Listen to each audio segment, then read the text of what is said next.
Queridos amigos, en este vídeo os vamos a presentar una serie de consejos y recomendaciones sobre el tratamiento de los trastornos hipertensivos del embarazo, basados en las conclusiones de un grupo de expertos coordinados por el American College de Obstetricia y Ginecología y cuyas conclusiones han sido recientemente publicadas. Todas ellas son recomendaciones de gran utilidad para la práctica clínica e incluyen las principales novedades que se han producido durante los últimos 10 años.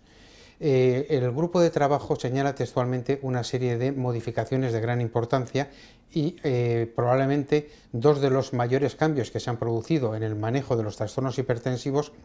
hacen referencia, por un lado, al momento de finalización de la preeclampsia sin signo de gravedad, y fijaros que no hablo de preeclampsia leve, sino de preeclampsia sin signos de gravedad, porque esta sería también otra de las modificaciones que sugiere el panel de expertos. Entonces, como digo, en las preeclampsias sin signos de gravedad se aconseja finalizar la gestación en la semana 37, y por otro lado, la cada vez mayor importancia que se le da a la preeclampsia que acontece en el periodo puerperal. En las siguientes imágenes vamos a ir viendo las recomendaciones sobre el tratamiento de la preeclampsia. Inicialmente veremos la preeclampsia no grave y luego veremos la preeclampsia severa. En todas ellas vamos a tener varias columnas. La columna de medio hablará sobre el nivel de evidencia y la de la derecha hablará sobre el grado de recomendación. El nivel de evidencia puede ser bajo, moderado o alto, y el grado de recomendación será fuerte o limitado. Fuerte haciendo referencia a aquellas situaciones en las que son la recomendación apropiada para prácticamente todas las pacientes, y limitada a aquellas en las que es apropiada para la mayoría de las pacientes, aunque puede no ser la óptima en alguno de los casos.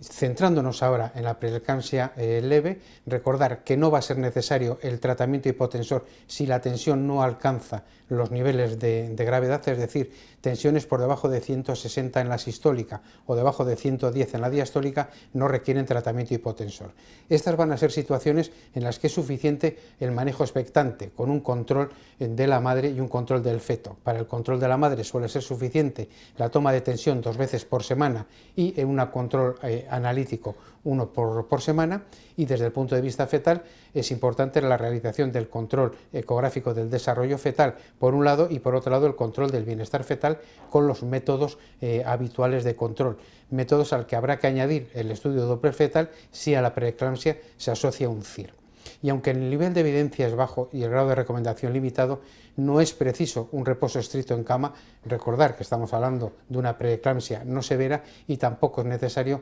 el uso generalizado, el uso universal de sulfato de magnesio para la prevención de la eclampsia. Si ahora nos centramos en la eclampsia, podemos ver que en este caso la unanimidad es bastante generalizada, de tal forma que la evidencia es moderada y la recomendación es fuerte para todas las recomendaciones de las cuales vamos a hablar en este momento. Y tenemos que señalar que si el estado materno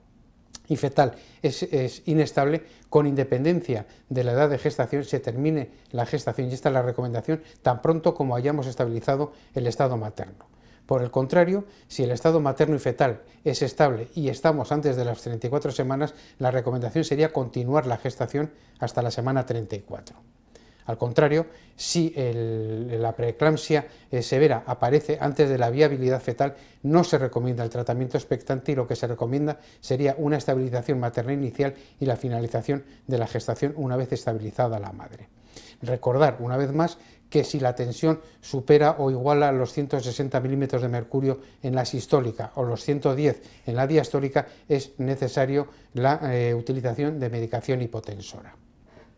Un aspecto controvertido durante años ha sido el uso de corticoides en los casos de preeclampsia severa. Se justificaba la no utilización de los corticoides en base al riesgo de poder empeorar la preeclampsia. Esto es algo que ya ha quedado superado, de tal forma que en estos momentos, si el estado materno y fetal es estable, se recomienda el empleo de corticoides y demorar el parto 48 horas si estamos antes de la semana 34. Por el contrario, en situaciones clínicas complicadas o situaciones hemodinámicamente inestables para la madre, como puede ser una hipertensión no controlada, una eclampsia, una coagulación intravascular diseminada, un edema agudo de pulmón, un desprendimiento de placenta o situaciones de pérdida de bienestar fetal, en estos casos sí se emplea, sí se recomienda el empleo de corticoides, pero no demorar el parto, y lo que se recomienda es la estabilización inicial del estado materno y fetal y la finalización de la gestación.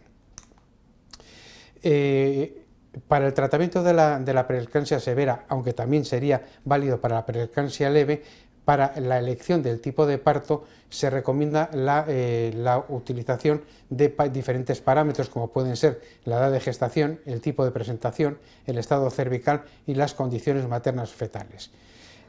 Como podemos ver, el grado de nivel de evidencia es alto y el grado de recomendación es también elevado, de tal forma que se recomienda el uso generalizado del sulfato de magnesio para prevenir la eclampsia en aquellos casos de preeclampsia severa, e igualmente se recomienda el empleo de sulfato de magnesio en aquellos casos de eclampsia.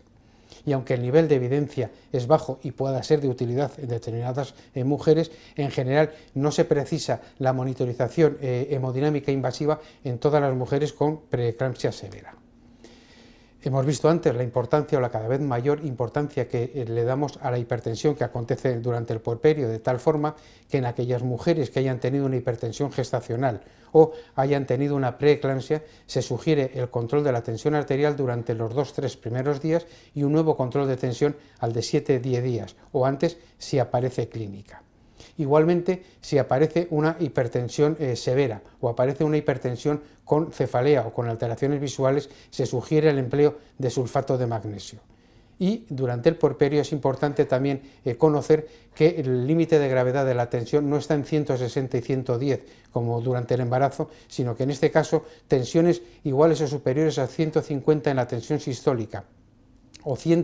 iguales o superiores a 100 en la tensión diastólica justificarían el empleo de medicación hipotensora. Y ya para finalizar, y no por ello menos importante, sería el tratamiento del síndrome HELLP. Y en este caso las recomendaciones pasan porque si el síndrome HELLP acontece antes del periodo de viabilidad fetal o acontece antes de la semana 34, después de la semana 34, lo que se recomienda sería la finalización de la gestación una vez estabilizado el periodo materno. Entre ambos periodos, entre la viabilidad fetal y las 34 semanas, existe un periodo gris en el cual, si la condición materna y fetal es estable, se sugiere retrasar el parto 24-48 horas para poder poner un ciclo de corticoides y que los corticoides faciliten y favorezcan la maduración fetal.